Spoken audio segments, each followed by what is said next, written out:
Aceitando Jesus, a gente consegue, né, ele sendo nosso salvador pessoal, a gente consegue então participar das bodas do Cordeiro. Mas e aí, pastor e doutor Christian, quando que esse compromisso de casamento se confirmou? Quando que isso aconteceu? Bem, eu vou ler o texto que está marcado aqui, que é João 3,16. Muitos conhecem de cor. Porque Deus amou o mundo de tal maneira que deu o seu Filho unigênito, para que todo aquele que nele crê não pereça, mas tenha a vida eterna. Todos. Você observa que a ideia do amor, posso estar, agora a mente pode falhar, mas pelo que me recordo, o amor aí está na ideia do auristo, no grego. E você vai ver aí que é um amor contínuo do pretérito, ou seja, do passado, presente e futuro. Desde a queda, ou anterior à queda, você já tinha um plano da redenção, porque você viu Paulo falando que havia um plano elaborado.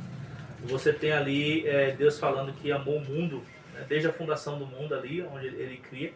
E você tem ali na queda a consumação desse amor, a evidência desse amor.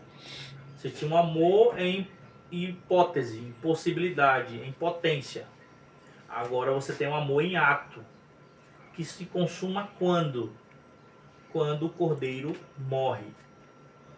Então, quando o cordeiro morre, a potência da ideia do amor, ela se torna um ato dentro de João 3,16 e é manifestado na cruz do Calvário. Então eu posso entender que Deus já criou o mundo porque nos amava antes da criação.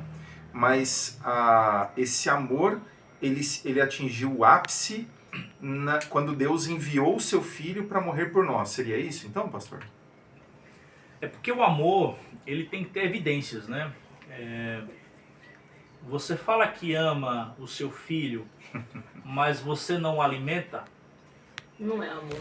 Você fala que ama a sua esposa, mas você atrai. Não tem jeito. Então, assim, a relação de amor é relação de atos. Então você vem Deus dizendo, olha, eu sou um Deus de amor. Eu sou amoroso, eu estou aqui para amar. Mas você só vai ver esse amor no ato dele.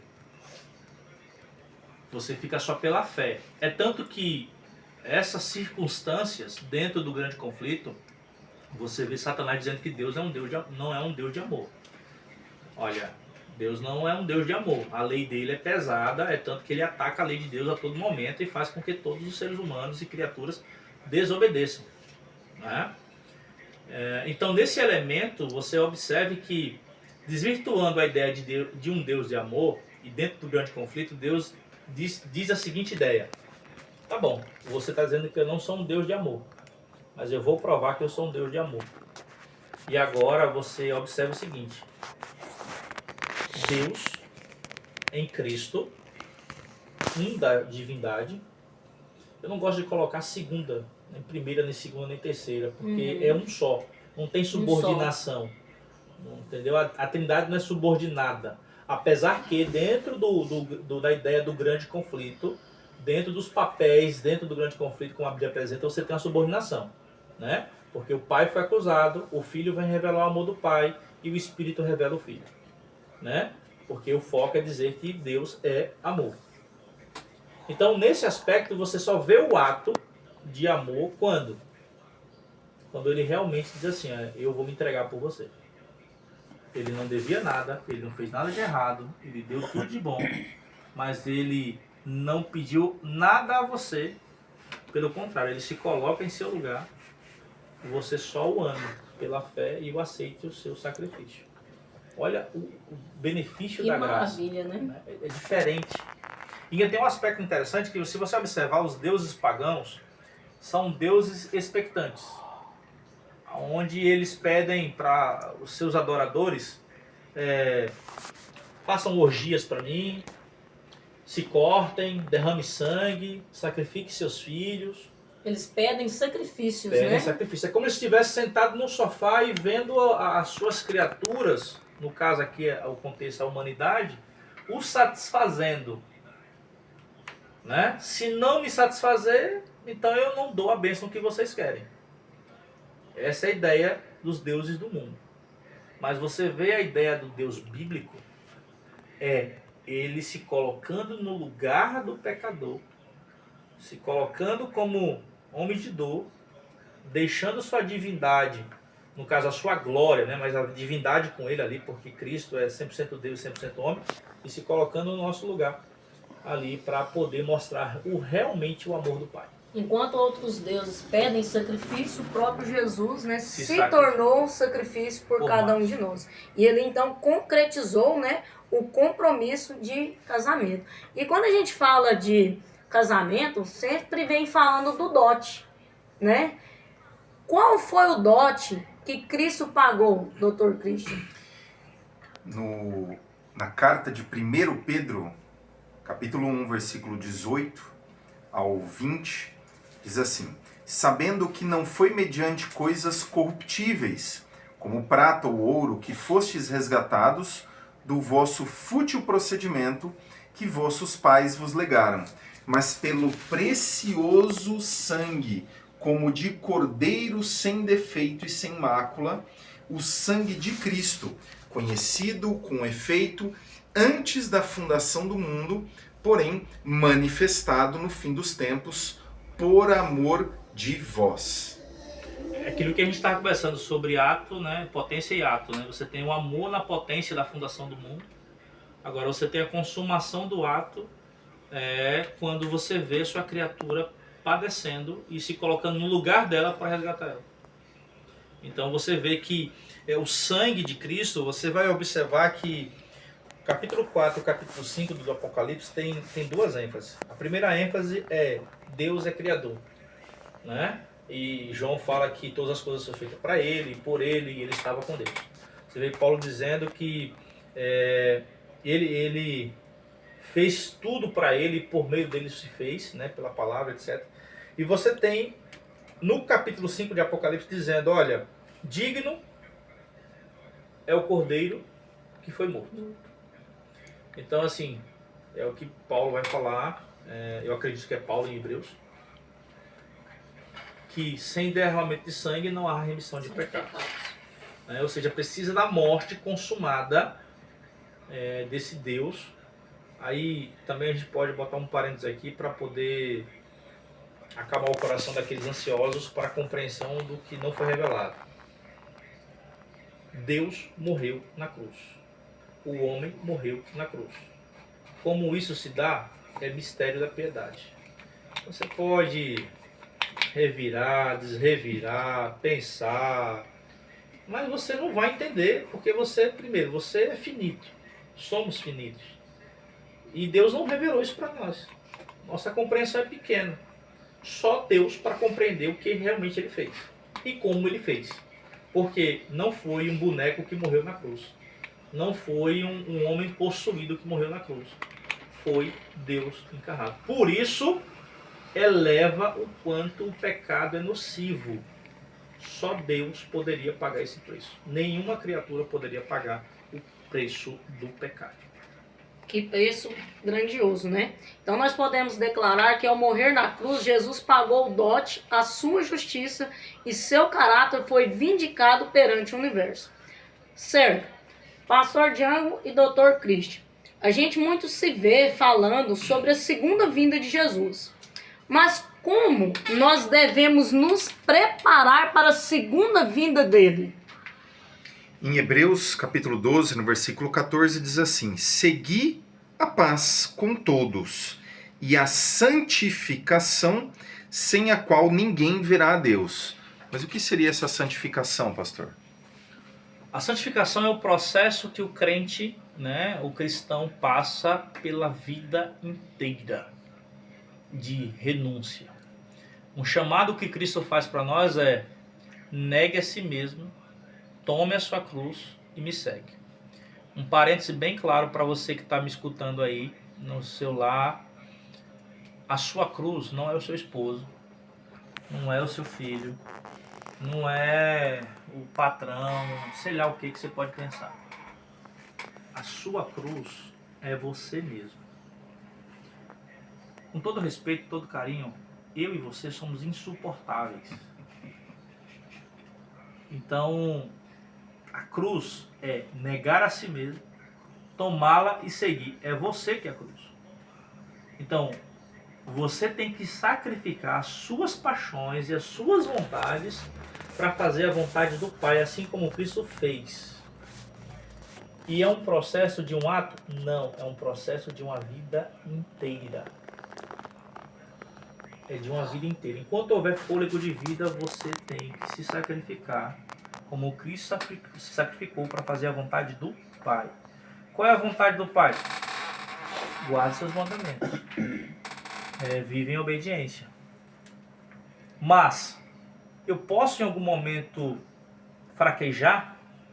Posso. E vai acontecer muitas vezes. Somos pecadores de natureza. O ponto alto aqui é que você tem ali 1 João, capítulo 2, verso 1, falando assim, olha, filhinhos, olha a linguagem de João ali, né? O discípulo amado. Filhinhos, se vocês pecarem, vocês têm um advogado junto ao Pai, Cristo Jesus, o nosso Senhor. Então é hora de confessar os pecados e abandonar os pecados. O problema é que, infelizmente, tem gente se dizendo cristão hoje, barra mundo evangélico. Eu não faço isso porque é do candomblé, é não sei o que, e tá. Mas a pessoa tem uma vida promíscua na internet. Ou tá casado com 4 pessoas, né? Onde Deus fala que o casamento é homem e mulher, como foi do princípio. Jesus fala ali, né, no livro de Mateus, capítulo 19, se eu não me engano. Então, não adianta você viver na vida de pecado. É como a mulher que foi apanhada em adultério. Cristo olha para ela, querida, filha, tem alguém que lhe acusa aqui? Não, nem eu. Ou seja, Cristo a perdoou. Então vá e não peques mais. Mas se pecar, lembre-se de mim. É o que João vai falar sobre Jesus, né? É ele que intercede por nós, juntamente com o Espírito Santo, que molda o nosso coração para viver uma vida de santidade. Eu vou aproveitar e fazer uma perguntinha aqui. O senhor falou sobre casamento. É verdade que o casamento e o sábado, eles foram instituídos lá no Éden, nos primeiros capítulos da Bíblia, é isso mesmo? Sem dúvida. Você vai ter ali no capítulo... A partir do capítulo 1, você já tem a introdução da criação do ser humano, né, da raça humana, do Adamã. E dali você também, em seguida, você tem o desenvolvimento dessa criação. O capítulo 1 apresenta um Deus poderoso, todo-poderoso, criador. Mas no capítulo 2 você vê um Deus pessoal, né, que faz o homem à sua imagem, conforme a sua semelhança. Não igual a ele, mas semelhante a ele. Ou seja, o semelhante não é igual. Até a semântica da palavra do português dá para entender, tá, gente? Então, você tem ali o 7º dia sendo estabelecido. Por mais que você queira. Na Revolução Francesa, só lembrando, quem estuda um pouco de história, a Revolução Francesa tentou estabelecer 10 dias semanais. Tá?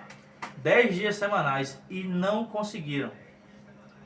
Porque o ciclo da humanidade está estabelecido em 7 dias. 7 dias. Onde Deus cria o sábado e dá o sábado para a humanidade celebrar junto com ele. Então, todo o 7º dia é um lembrete da criação.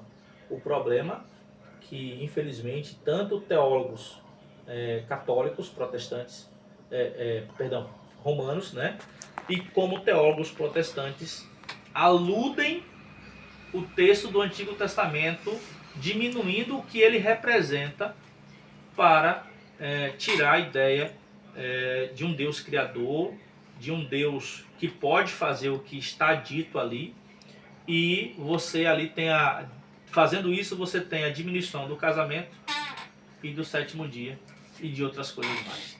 E outro ponto, quando você nega a literalidade do texto de Gênesis 1 e 2, você está negando ali os próximos versos, que é a queda do ser humano.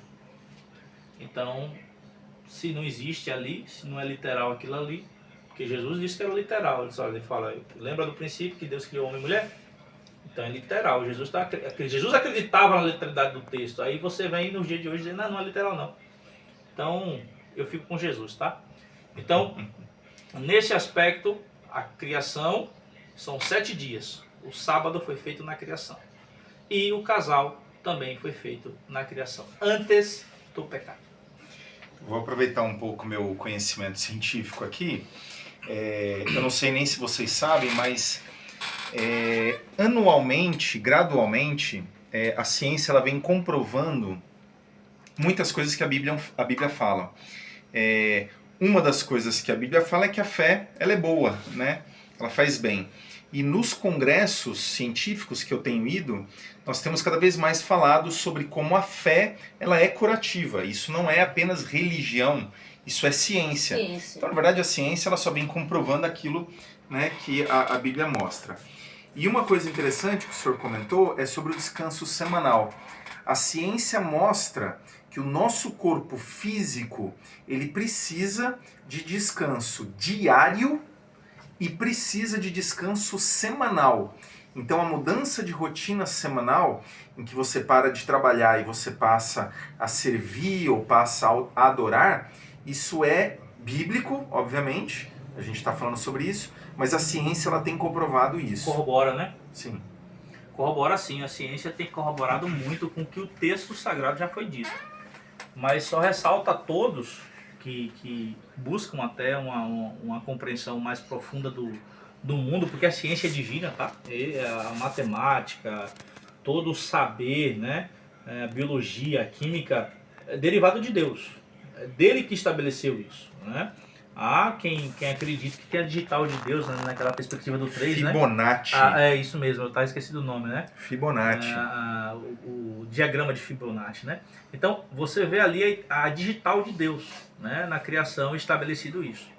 Agora, o que ressalta é que a Bíblia diz que no sábado, né? Que você vai ver em Apocalipse 14, verso 12, aqui está a perseverança dos santos, antes do final, né? Na verdade, durante o toque da 7ª trombeta, até a volta de Cristo, dizendo, aqui está a perseverança dos santos, os que guardam o mandamento de Deus e têm a fé em Jesus. E esses mandamentos não mudam, Deus não muda, Deus não tem variação, Tiago fala, Deus não tem nem variação de sombra para mudança, né? Nesse sentido, no sentido do seu caráter, do que ele é, tá? Então, dito isso, você tem ali Deus escrevendo sua lei, as 10 palavras. Lembra que a gente falou sobre a Arca da Aliança que está no céu? E ela representa essa ideia. É porque o ocidental vai ter dificuldades, mas o oriental, o judeu, ele é bem claro sobre isso, né? A Torá, as 10 palavras, ela tem um peso, sim. Então, por mais que você, em Efésios 2, fala que pela graça sois salvos mediante a fé, isso não vem de vós, é dom de Deus, não de obras, né? No verso 9, para que ninguém se glorie, mas o verso 10 fala para boas obras. Então tem coisas que eu vou ter que fazer para glorificar o Pai, e uma delas é obedecer os seus mandamentos, ser coerente com a fé. Deus faz 10 palavras, ou seja, os 10 mandamentos. O texto sagrado diz que foi ele mesmo que escreveu. Poxa, tem um peso nisso aí, né? Não foi o Moisés que escreveu, foi ele que escreveu. O texto está dizendo. Então você brigue com o texto. Então ele começa a descrever, né? Não terás os teus de mim, né? Farás para ti mais de escultura, lembra-te do dia de sábado, que é o dia estabelecido desde a criação para o descanso, e se torna mandamento. Então, eu fico com o que está escrito. Ainda na pergunta 8, estava falando sobre justificação. Romanos 5, verso 1, pastor, diz o seguinte: justificados, pois, mediante a fé, temos paz com Deus, por meio de nosso Senhor Jesus Cristo. E o senhor estava falando de santificação. Explica um pouquinho mais para a gente, eu sei que o senhor já até abordou esse tema, mas destrincha isso aí para a gente, ou simplifica. O que é justificação, o que é santificação? Se eu já estou justificado, eu já estou justificado pela fé, eu já estou salvo. E aí? Essa vem da primazia da ideia de salvo uma vez, salvo para sempre. Tem até a ideia dos calvinistas que fala que aqueles que são eleitos, né, eles podem fazer o que quiser que serão salvos. Isso a grosso modo, tá? Com todo respeito aos nossos irmãos calvinistas sobre esse assunto, né? Mas eu posso errar no meio da trajetória. Você vai ter ali, por exemplo, Pedro errando e Cristo perdoando ele. Então, não existe um processo de santificação único na nossa vida. No sentido de assim, eu fui salvo, aceitei Jesus e agora eu sou justificado e agora eu vou continuar fazendo o que eu quero e já estou justificado. Não, esse é o processo.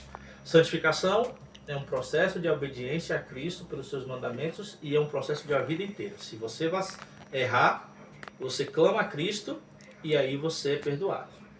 Justificação, o ato que Jesus fez na cruz, ele é um processo. O processo de salvação na cruz, ele continua no céu, que é a intercessão. Nós somos justificados em Cristo pela justiça dele.